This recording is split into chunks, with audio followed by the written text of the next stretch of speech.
Welcome to another episode of Rennch. On today's show, we're going prime time.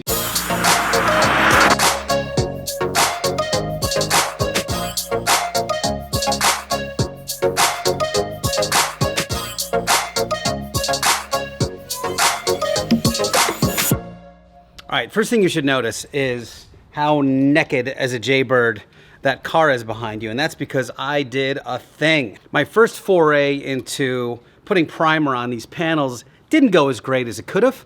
I could have been better, but I was brand new. The hell did I know? I bought another cheap gun from Harbor Freight, this time one that had a regulator on it, and that made all the difference in the world. So what I did is I blocked, meaning I sanded, my fenders and my rear deck lid. I put the new door skins on and sanded those suckers and fixed whatever I could, and I primed them, baby. I did not include you guys in that because you saw it a couple videos ago, but I will take you for the tour. What the plan is for this episode is I'm going to show you guys those panels. I'm going to bolt them on the car just because I want to see. I just want to see what the car looks like, even half primed. That'll be exciting. Then I'm going to jack the car up, pull the rear wheels off, do some hammer and dolly work where I've welded on the rear flares, pull it out into the driveway, sand it, block it some more, and if all goes super well, I could even prime it. Guys, check it out. You guys just saw the time lapse, and look at all this awesomeness. These look fantastico. I love this primer because you can really see what you need to sand. I can see the stuff because it's got a little bit of a sheen on it, right? It's got a little gloss. So you can see the reflections down the panel and see where it needs a little bit of work. But overall, super stoked. Made myself a little paint area, a couple of ladders. This is basically what I saw over at Costa Mesa Collision. You know, they do such great work. And I said, oh, look at that. So I just got some wire and I got some hooks. And I made kind of a pro setup. These things are on sawhorses, plastic ones. I found this thing in the alley, which was, I think it's from a dry cleaner or something, but it makes this great little paint rack. And I can hang my hood from it, so fantastic. Okay, I'm gonna take everything you just saw and bolt it on the car, bolt it like Michael. You don't need to see me do that. You've seen me do it like a dozen times already on this build. So I'm gonna bolt the stuff on and be right back. All right, dudes, I am not mad at this. Get to see the car starting to come together. Plenty of work to do here. There's a lot of blocking to do and lots of dings and dents and little things like that I've got to sort out. The closer I can get this thing to one color and I can really see the overall picture, the better. So I'm going to jump into that hammer and dolly work right now and see how close I can get to getting this primer on.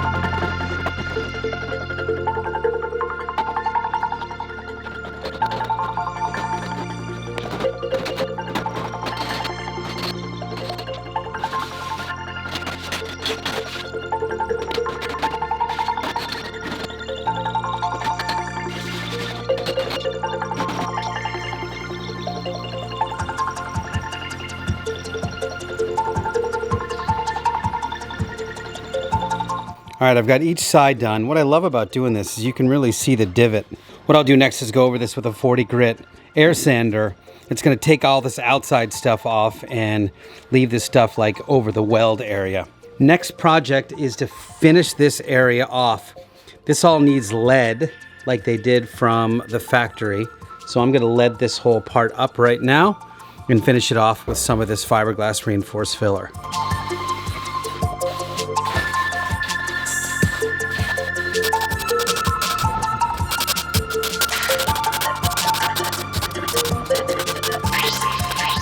I had to do a little cleanup on the interface here and then some holes on the rocker. So I'm gonna grind those down first before I hit this thing with the little lead.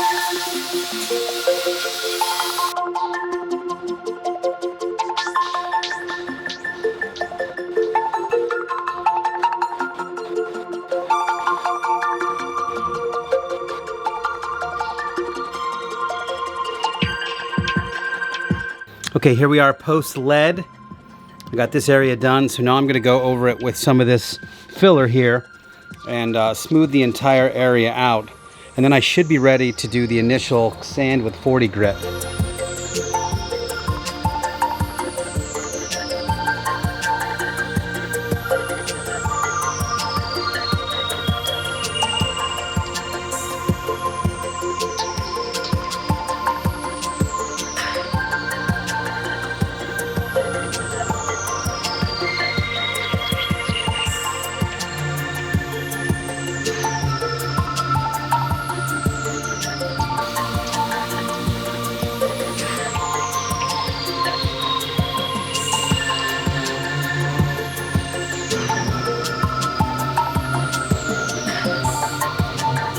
right, so it's Friday afternoon, and I put a little work into this bad boy last night. Just a little bit of sanding here and there. Put a couple of layers of the Evercoat Z Grip filler on there. And I gotta say, there's not a whole lot holding this thing back from getting into actual primer by the end of the day.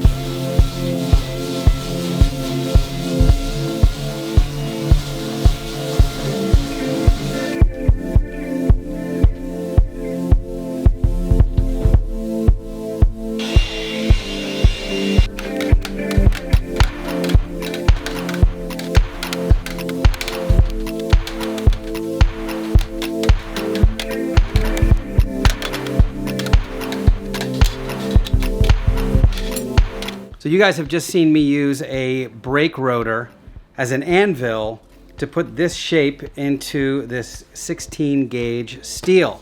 And I'm doing that because I put the quarter panels on this car like a year and a half ago. But there's this little weird triangle that still needs to be welded in. Let me show you right now. So this little shape that's cut out here is what I need to use, and you can see that there's a raised lip here. See there? So I'll just blend this right there and cut the metal appropriately. It's gonna be a little tiny spot, you know, it's only gonna go to like right there, and it's gonna blend down. But I wanted to continue that lip where I could. And of course on the other end you do the same thing.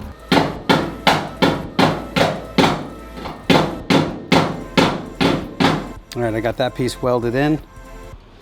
Gonna do the same thing with this one, just a little bit, but then it's in. Little grinder, you'll never know.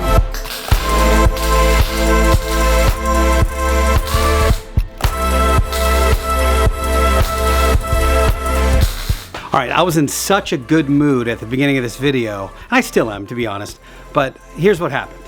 I'm air sanding the car. We've got one layer of fiberglass filler. We've got one layer of the Z-Grip lightweight filler. I've just done the right-hand side. I'm just about to go to the left-hand side, and a cop rolls up to my house. Female cop gets out and says, hey, we've had a complaint from one of your neighbors. And I'm like, I live right across the street from like a full-on Karen. And I'm not just saying that. She like literally is one of those people. And I go, oh, all right. So that's weird. She's never complained to me before. She's got my phone number. She could have sent me a text message. They could have walked out their front door and just been like, hey, we're playing Scrabble or talking to our plants or whatever, and it's bothering us. To which I would have responded, I'm really sorry. I know this is really loud right now. You know, for the rest of the car, I can come to the backyard and do the doors and the fenders, and you know, I'm isolated. I've got concrete and a house blocking the noise from most of the neighborhood. But this is the car itself. So the car was out in the driveway. I was trying to keep it from the dust being all over the garage. So it's right out there, and I totally get it. But their car wasn't there, and the door was shut. So I didn't think they were even home. I was trying to be the good neighbor. She could have just texted me and said, hey, this is like really loud and annoying. To which I would have said, I'm really sorry. If you can find me, I need one more hour. I just need one more hour. And then honestly, if you think about it, most of the loud sounds of this car are done. Most of the fabrication is done. I don't have a whole lot of grinding left to do. Like, we are really close to the end of the road here. Anyway, it put me in a bit of a funky mood. And then it was a little rainy and weird here for a couple of days, but I'm back on it now. I've just built myself a room inside a room in my garage for my 1 hour of sanding. And let me show you what I've got. So anyway, what I've done is just taken my tent and put some tarps around because I'm trying to kind of preserve the rest of the garage while I do this work. And I've gone over and sanded this thing down with 150 on each side. I have finished welding in these pieces and I ground them down. So these look really good. I spent a zillion years cleaning out the paint in these crevices here, and it was no fun. And then really all I have left is to do this front section here and another layer of filler.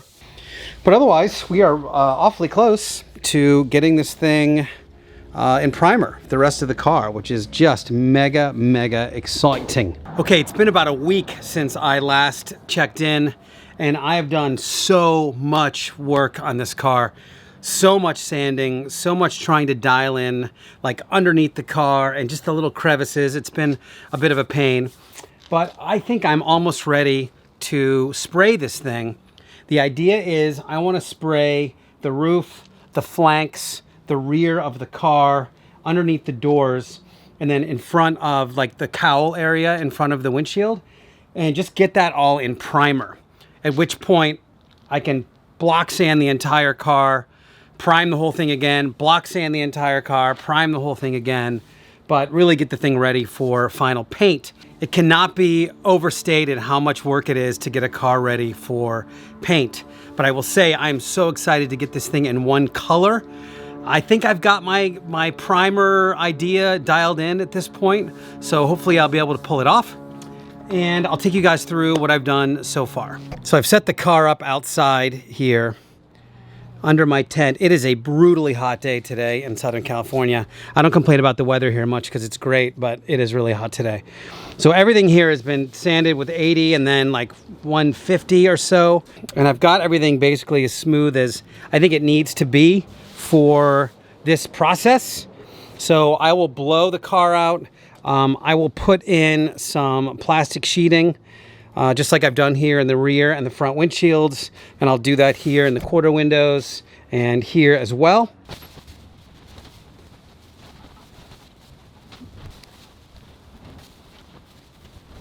Well, I've got the car taped up. Unfortunately, it just got really breezy. Like I'm really enclosed here on 3 walls. And all of a sudden it just got super breezy. So I'll probably end up putting a tarp over here just to try to limit some of this breeze. All right, I've got the compressor drained. I've got my gun all set up. Last thing I have to do is wipe the car down with these wipes, which are ATX pre-treatment etch wipes. I got these from, also by Sherwin. I got these from Costa Mesa Collision. So wipe the car down. I'm gonna cover up the tires. I've got the gun ready to go. I basically just got to mix the paint, and then even though it's super breezy, I got to send it. Like, this thing's got to get done today because I'm running out of time.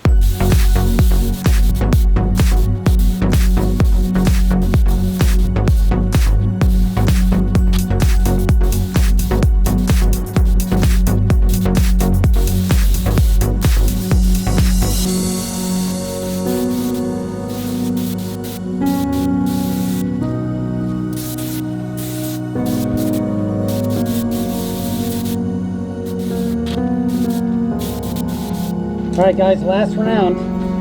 I'm definitely digging what I'm seeing here too. It's looking good.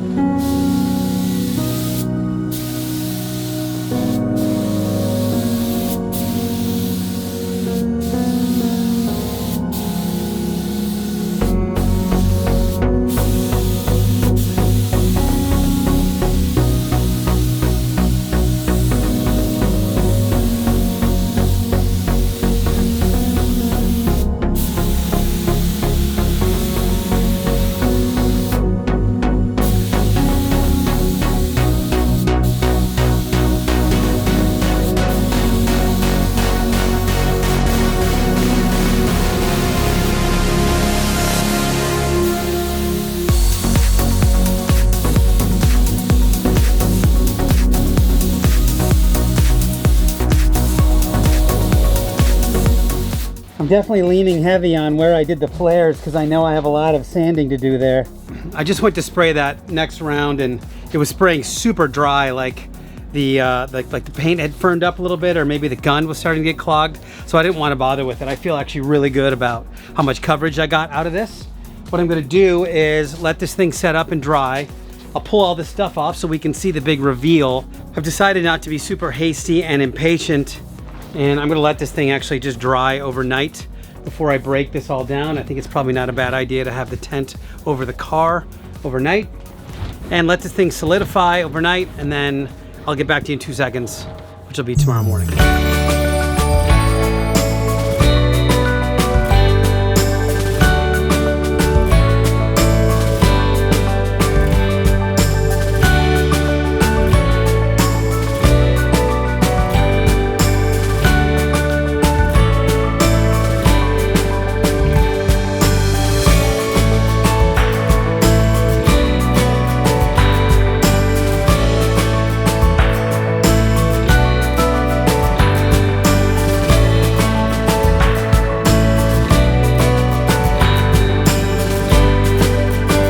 we are.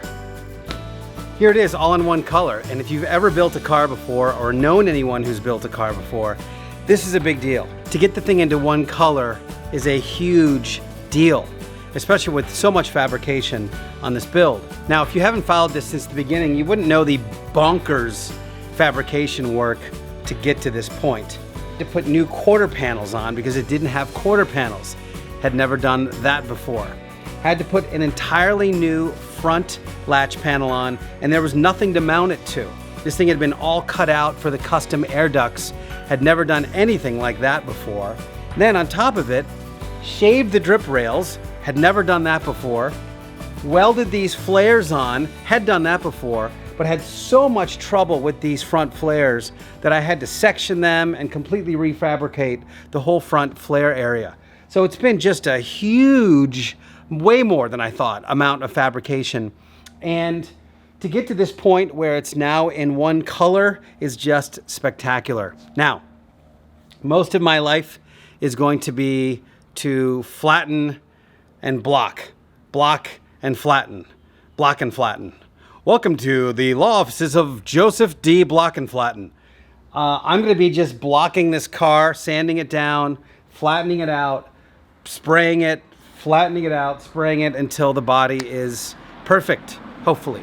So that's going to be my life, I think, probably for the weekend, is I'm going to just hang out and sand. Probably won't show you a whole lot of that. I will show you the beginning process, though, because there is a process of sort of identifying the trouble areas that I want to do. Basically, what I'll do is identify any spots that need special attention with a Sharpie, and I'll focus on those to get them right. And then really just, this begins the process of just going back and forth and back and forth and back and forth. Nevertheless, what a hugely successful video. Again, took a little longer than I thought, probably like 10 days, but I hope you enjoy the final result. I certainly do. I kind of want to leave it like this because it's semi-glossy and looks pretty good, but I know that I have to rough it up once again. As always, thank you guys for watching. Make sure you tune in for the next video. I don't know what I'll be doing, but it'll be something cool. I'll talk to you soon.